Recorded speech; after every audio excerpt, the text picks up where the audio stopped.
बहुत समय पहले की बात है।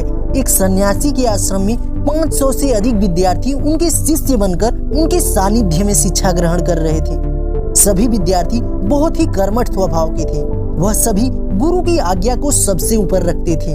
एक दिन गुरुजी जब शिष्यों को उपदेश देकर अपने स्थान की ओर लौट रहे थे, तभी उन्होंने देखा कि एक साधारण सा व्यक्ति दौड़ा दौड़ा उनकी तरफ चला आ रहा है। गुरुजी के पास पहुंचकर वह व्यक्ति धरती पर बैठ गया। गुरुजी ने उससे उसकी इस दशा का कारण पूछा। तब उसने बताया कि दरअसल वह अपने मन में उठ रहे विचारों के तूफान से बहुत अधिक परेशान हो चुका है और अब वह सन्यासी बनना चाहता है। गुरुजी उस व्यक्ति की परेशानी को समझ चुके थे। उन्होंने उससे कहा कि तुम सचमुच सन्यासी बनना चाहते हो या केवल सन्यासी जैसे दिखना चाहते हो? तब उस व्यक्ति ने उत्तर दिया कि मैं अवश्य ही सन्यासी बनना चाहूंगा। तब गुरुजी ने कहा कि मेरे आश्रम में पहले से ही 500 पर्याप्त शिष्य हैं। तुम्हें अभी अपना शिष्य नहीं बना सकता। जब मुझे ठीक लगेगा मैं उस दिन तुमको अपना शिष्य अवश्य बनाऊंगा। उस व्यक्ति ने गुरुजी की आज्ञा स्वीकार कर ली और कहा, ठीक है, मैं मन से आपको अपना गुरु मानता हूँ, इसलिए हर बात स्वीकार है, किंतु मैं इसी आश्रम में रहकर उस क्षण की प्रतीक्षा करना चाहता हूँ जब आप मुझे शिष्य के रूप में स्वीकार करेंगे। गुरुजी ने कहा, ठीक है, तुम इसी आश्रम में रहो और सभी 500 शिष्यों के लिए धान कूटने का काम करो। गुरुजी की आज्ञा को मानते हुए वह व्यक्ति धान कूटने के काम में लग गया। धान कूटने के कार्य में उसने अपने जीवन के लगभग 12 वर्ष बिता दिए और गुरुजी ने उसे अभी तक नहीं बुलाया था। व्यक्ति धान कूटने में इतना मगन हो चुका था कि उसे ना दिन का होश रहता था और ना रात का। वह सुबह उठता, धान कूटता, शाम को फिर से धान कूटता और सो जाता।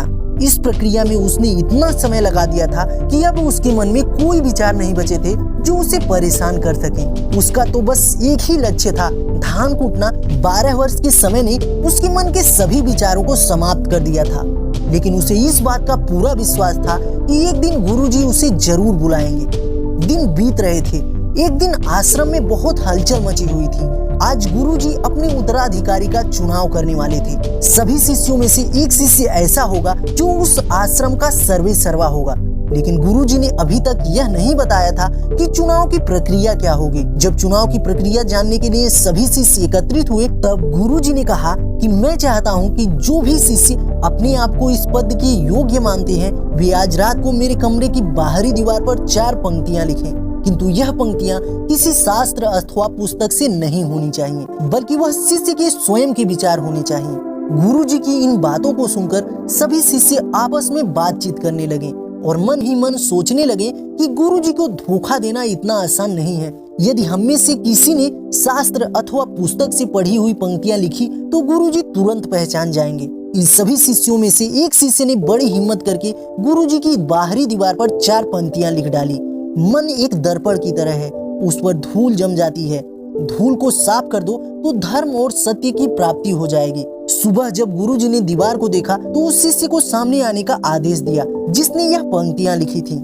लेकिन उस शिष्य के अंदर इतना भय था कि उसने पहले से ही आश्रम का त्याग कर दिया था और अपने मित्र को कहा था कि यदि गुरुजी इन पंक्तियों की प्रशंसा करें तो मेरे पास संदेश भेजना, किंतु अगर हमारे गुरु उपस्थित होने का आदेश दे तो समझ लेना कि मैंने कुछ गलती की है। आश्रम में सब और इसी बात की चर्चा थी कि इतनी सुंदर पंक्तियां लिखने के बाद भी गुरुजी उस शिष्य पर क्रोधित हैं। उसने बिल्कुल सही पंक्तियां लिखी हैं, लेकिन फिर भी गुरुजी उसे दंडित करना चाहते हैं।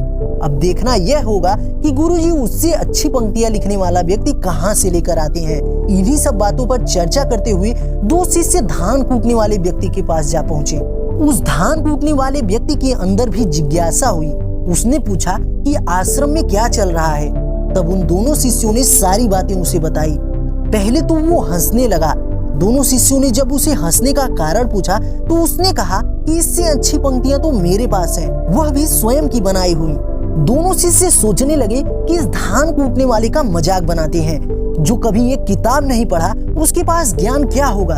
तब एक शिष्य ने कहा कि बताओ वह पंक्तियां क्या हैं और चलकर उसे दीवार पर लिख दो। तब धान कूटने वाले व्यक्ति ने कहा कि यदि उसने पंक्तियों को दीवार पर लिख दिया तो वह गुरुजी का उत्तराधिकारी बन जाएगा और उसकी उत्तराधिकारी बनने की कोई इच्छा नहीं है और 12 वर्षों तक लगातार धान कूटते कूटते वह लिखना भी भूल गया है। शिष्यों ने उससे कहा कि कोई बात नहीं, तुम हमें बताओ, हम लिख देंगे। धान कूटने वाले व्यक्ति ने बताया कि जाओ जाकर लिख दो कि कैसा दर्पण कैसी धूल, ना कोई दर्पण ना कोई धूल। जान गया जो यह रहस्य, धर्म और सत्य उसे ही प्राप्त है। उन शिष्यों ने पंक्तियों को जाकर गुरुजी की दीवार पर लिख दिया, किंतु गुरुजी जान चुके थे कि यह विचार तो उस धान कूटने वाले व्यक्ति के हैं। थोड़ी देर बाद जब शिष्य वहां से चले गए, तब गुरुजी स्वयं उस धान कूटने वाले व्यक्ति से मिलने आए और उससे कहा कि अब वह उत्तराधिकारी बन चुका है। उसकी इच्छा हो या ना हो, वह गुरुजी का उत्तराधिकारी बन चुका है।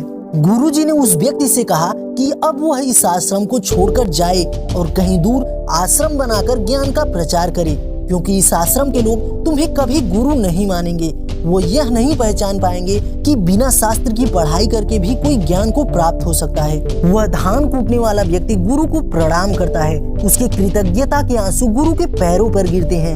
वह समर्पण की भावना से खुद को गदगद महसूस करता है। गुरु उसे बड़े प्रेम से उठाते हैं और गले लगाते हैं और कहते हैं कि तुम ज्ञान को प्राप्त हो, इस प्रकाश को दुनिया में फैलाओ। गुरु को वंदन करके वह निकल जाता है। अगले दिन गुरुजी ने धान कूटने वाले व्यक्ति की बातें अन्य सभी शिष्यों को बताई और कहा, जिस दिन तुम्हारे मन में विचार उठना समाप्त हो जाएंगे, असल में सत्य का अनुभव तुम्हें उसी दिन होगा।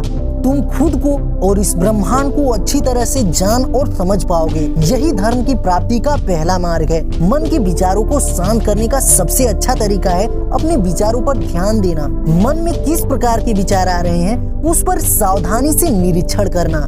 अगर वीडियो पसंद आई हो तो लाइक करें और चैनल को सब्सक्राइब करें, ताकि ऐसी ही वीडियो से हम आपका मार्गदर्शन करते रहें। मिलते हैं अगले वीडियो में। नमस्कारम।